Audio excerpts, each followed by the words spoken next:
Good morning বন্ধুরা, welcome back to my channel. Ranja short and ব্লকের পক্ষ থেকে সবাইকে ওয়েলকাম। তো বন্ধুরা, চলে এসেছি আজকে সরাসরি রান্নাঘরে। তো আজকে তোমাদের টিফিনটা দেখাইনি। তো টিফিনটা হয়েছিল আজকে রুটি হয়েছিল, চা হয়েছিল, আর কিছুই হয়নি, গোলা রুটি। তো আমি মেথি শাকটা করব বন্ধুরা। মেথি শাকটা করার জন্য এখানে আলু আছে, বেগুন আছে, রসুন কুচি, টমেটো কুচি আর পেঁয়াজ কুচি। তো এটা দিয়ে আমি মেথি শাকটা করব। আর এদিকে তেলাপিয়া মাছ আছে, তেলাপিয়া মাছটা আমি ঝাল করব। তো বন্ধুরা দেখতে থাকো, সাথে থাকো। তো ঝাল করার জন্য এখানে পেঁয়াজ, আদা আর টমেটো এটা আমি পেস্ট করে নেব, মিক্সিতে ওটা পিষে নেব আর কি। তো বন্ধুরা, মেথি শাকটা আমি আগে ভেজে নেব, তারপরে মাছটা করব। তো তোমরা সাথে থাকো, দেখতে থাকো বন্ধুরা। তো দেখো বন্ধুরা, মেথি শাকটা আমি ভেজে নিয়েছি, তোমাদের দেখাতে পারিনি যদিও। এটা আমি কালো জিরে ফোড়ন, রসুন, পেঁয়াজ, টমেটো দিয়ে সুন্দর করে আমি করেছি।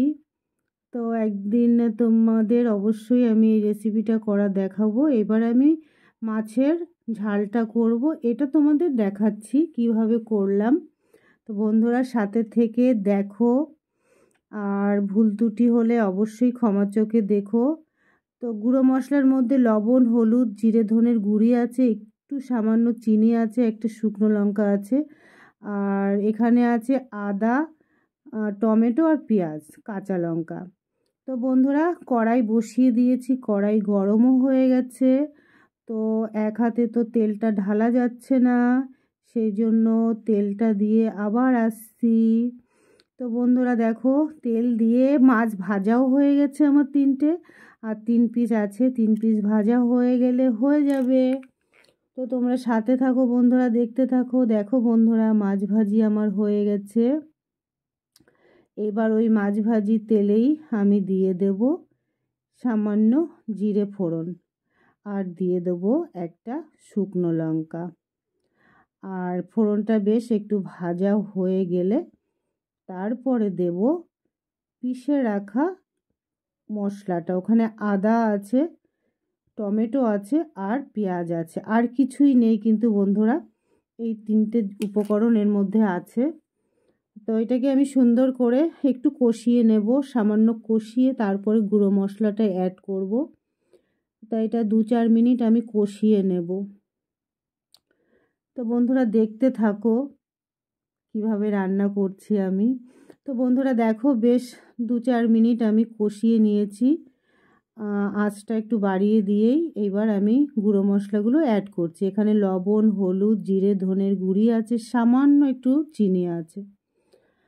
তো এটাকে এবার সুন্দর করে যতক্ষণ কষানো না হবে ততক্ষণ কষাতে হবে। এটার আন্দাজ বলা যাবে না যতক্ষণ কষানো না হবে। তো বন্ধুরা সামান্য একটু জল অ্যাড করে দিলাম, যাতে গুঁড়ো মশলাটা লেগে লুগে না যায় তার জন্য। তো বন্ধুরা এটা কষানো হয়ে গেলে তারপরে পরিমাণ মতন জল দেব। দেখো সুন্দর কষানো হয়ে গেছে, তেল ছেড়ে দিয়েছে। এই পর্যায়ে আমি দিয়ে দেব পরিমাণ মতন জল। তো জলটা দেওয়ার পর প্রায় 5 মিনিট আমি ফুটাবো। 5 মিনিট ওটা ফুটে উঠলে তারপরেই মাছটা দেব। তো বন্ধুরা তোমাদের কেমন লাগে আমার ভিডিও অবশ্যই একটু জানিও, তাহলে ভালো লাগবে। তো ডেলি যেটা আমরা খাওয়া দাওয়া করি বন্ধুরা, সেটাই কিন্তু আমি দেখাই। দেখো বন্ধুরা সুন্দর জাল উঠে গেছে। এই পর্যায়ে আমি মাছগুলি দিয়ে দেব, একটা একটা করে মাছগুলো দিয়ে দেব।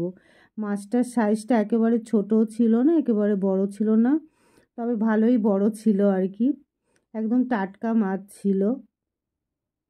এবার মাছটা দেওয়ার পর একটু 2 মিনিট 4 মিনিট জন্য ঢাকা দিয়ে দেব। কাঁচা লঙ্কাও দিয়ে দিলাম, একটু ঢেকে দেব আর কি। তো জলটা ভালো করেই ফুটে উঠেছিল। তো বন্ধুরা এবার একটু আমি ঢাকা দিয়ে দিলাম 2-4 মিনিটের জন্য। আবার তোমরা সাথে থাকো, দেখতে থাকো। দেখো বন্ধুরা 4 মিনিট পরে আমি চলে এসেছি, মাছের ঝোল কিন্তু রেডি। আমি কিন্তু আজকে একদম শুকিয়ে ফেলবো না, কারণ একটা সবজি দিয়েই তো খাওয়া হবে, আর শাক ভাজি আছে। তো এই পর্যায়ে আমি দিয়ে দেব একটু ধনেপাতা, এটা একদম দেশি ধনেপাতা, সেই বাপের বাড়ির থেকে এনেছিলাম, এখনও আছে। তো বন্ধুরা দেখো, মাছের ঝোলটা নামিয়ে অবশ্যই তোমাদের দেখাবো, আর কেমন রান্না হয়েছে অবশ্যই কিন্তু কমেন্টে জানিও বন্ধুরা। এই দেখো বন্ধুরা, এখন ভিডিওটা সমাপ্ত করার পালা। তো বন্ধুরা দেখো কেমন হয়েছে অবশ্যই জানিও। তেলাপিয়া মাছের ঝাল, আর এদিকে আছে মেথি শাক। মেথি শাকটা কিন্তু দুর্দান্ত হয়েছিল, খুব ভালো হয়েছিল। দুপুরবেলা তো আমি মেথি শাক দিয়েই শুধু ভাত খেয়ে নিয়েছি, আর শুধু মাছের ঝোল থেকে মাছটাই খেয়েছি, মেথি শাক দিয়েই আমার খাওয়া হয়ে গেছিলো, খুব সুন্দর হয়েছিল। তো বন্ধুরা বেশি আর বড় করব না ভিডিওটা, তোমরা সুস্থ থেকো, ভালো থেকো, বাই, টাটা।